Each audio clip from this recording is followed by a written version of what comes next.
분명 괜찮은 가성비를 갖고 있는 건 사실이에요. 55만원이라는 매력적인 가격의 값어치는 충분히 한다고 생각을 하고요.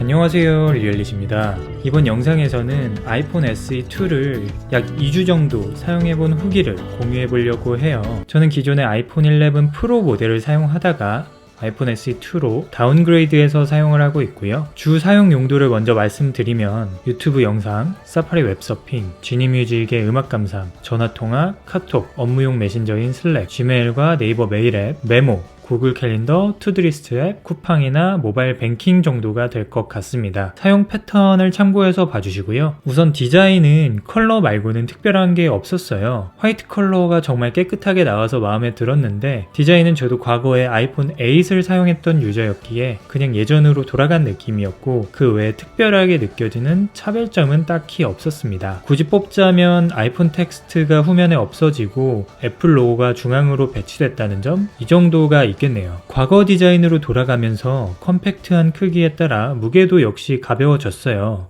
무게가 대략 147에서 148g 정도 나오는데 확실히 180에서 200g 사이에 있는 스마트폰 모델들보다 손목이 훨씬 편했습니다. 무게 차이가 얼마나 난다고 느낌이 달라져 라고 생각할 수 있지만 이게 아무것도 아닌 것 같으면서도 결코 무시할 수 없는 차이더라고요. 아이폰 11 라인은 다 190g이 넘기 때문에 만약 가벼운 아이폰을 찾는다면 아이폰 SE2가 유일한 선택지예요. 하지만 컴팩트한 크기인 만큼 화면의 답답함은 피할 수 없었습니다. 기존의 아이폰 11 프로를 사용했었고 안드로이드 폰으로는 LG G8을 사용했는데 그 모델들의 눈이 익숙해져서 그런지 작은 화면과 넓은 베젤의 답답함은 분명 느껴졌어요. 그리고 해상도로 인해 동영상을 볼 때 1080 본연의 해상도를 즐길 수 없는데 이거는 실제 영상 시청을 해보면서 큰 차이는 없었습니다. 동일한 영상을 동일한 옵션으로 아이폰 11 프로로 시청할 때나 아이폰 SE2로 시청할 때나 크게 다르다고 느껴지지는 않았어요.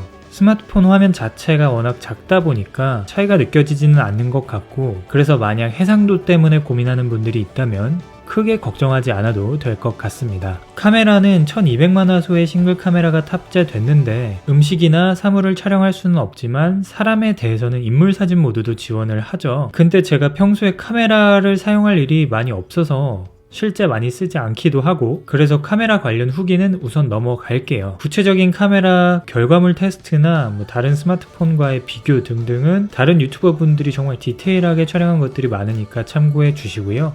아이폰 SE2 구매를 고민하는 분들이 가장 궁금해하면서 걱정되고 고민되는 게 바로 배터리라고 할 수 있습니다. 배터리 용량이 1821mAh의 작은 용량이 들어가면서 배터리가 거의 녹는 수준이다 또는 쓸만하다 라는 다양한 평가가 있는데요. 제가 얼마 전에 올린 배터리 리뷰 영상도 있지만 어떻게 사용하느냐에 따라 배터리 소진되는 속도가 너무 달랐습니다. 대중교통을 이용해서 출근을 하면 약 1시간 정도 걸리는데 15% 소진된 적도 있고 적게는 5%만 줄어든 적도 있고 날마다 워낙 다르더라고요. 여기서 개인적으로 느낀 부분은 동영상 시청할 때 좀 많이 다르구나 라는 점이었는데 기타 다른 앱을 사용할 때는 배터리 타임이 크게 나쁘지는 않았어요. 배터리 관련해서는 사실 본인의 사용 패턴이나 환경을 고려해봐야 하는데요. 만약 영상을 연속적으로 많이 보면서 배터리 충전하는 걸 정말 귀찮아 한다거나 지속적으로 야외에서 업무를 봐야 하는 상황 때문에 규칙적으로 충전하는 게 어렵다면 조금 불편할 수 있고요. 반대로 집이나 회사에서는 틈틈이 배터리 충전을 하는 편이고 외출도 자주 하고 업무도 야외에서 하는 일이지만 보조 배터리를 챙겨 다니면서 크게 문제가 되지 않는다 또는 스마트폰 사용량이 많지 않다 라고 한다면 전혀 문제될 게 없다고 생각해요. 그리고 배터리 케이스를 사용하는 것도 하나의 방법이겠죠. 배터리 후기 영상에서도 말했지만 배터리 리뷰라는 게 워낙 주관적 요소가 개입되는 부분이다 보니까 제 의견은 참고만 해주시면 됩니다. 그 외에는 이제 페이스 아이디가 아닌 터치 아이디 방식이 적용되어 있는데 이건 요즘에 마스크를 대부분 착용하고 다니다 보니까 더 편하긴 하더라고요. 마음 같아서는 페이스 아이디와 터치 아이디 둘 다 있었으면 좋겠지만 그거는 좀 훗날을 기약해 봐야 될 것 같고 현 시점을 기준으로는 터치 아이디가 페이스 아이디보다 편하네요. 전반적으로 조금 핵심적인 부분만 요약해서 후기를 말해봤는데요. 이야기를 조금 정리하면 아이폰 SE2가 아이폰 A 사이즈의 아이폰 11 시리즈에 들어가는 A13 바이오닉 칩을 탑재해서 64GB 모델 기준으로 55만원이라는 정말 혁신적인 가격으로 출시를 했죠. 이게 가성비가 막 엄청 뛰어나게 좋다고 할 수는 없겠지만 분명 괜찮은 가성비를 갖고 있는 건 사실이에요. 55만원이라는 매력적인 가격의 값어치는 충분히 한다고 생각을 하고요. 배터리로 인해 잘 나왔다 또는 아니다 라는 의견이 분분하지만 아이폰에 대한 진입장벽이 확 낮아졌고 만약 가격의 매력을 느꼈다면 배터리는 결국 소비자가 본인의 사용 환경, 사용 패턴으로 인해 괜찮을지 또는 도저히 쓰지 못할 것 같은지 등을 판단해서 결정하면 됩니다. 현재 아이폰 SE2 구매를 고민하는 분들을 위해 KT에서 제공하는 혜택을 조금 말씀드려 볼게요. KT샵에서 구매할 경우 케이스와 강화 유리, 케이블이 있는 픽앤 패키지나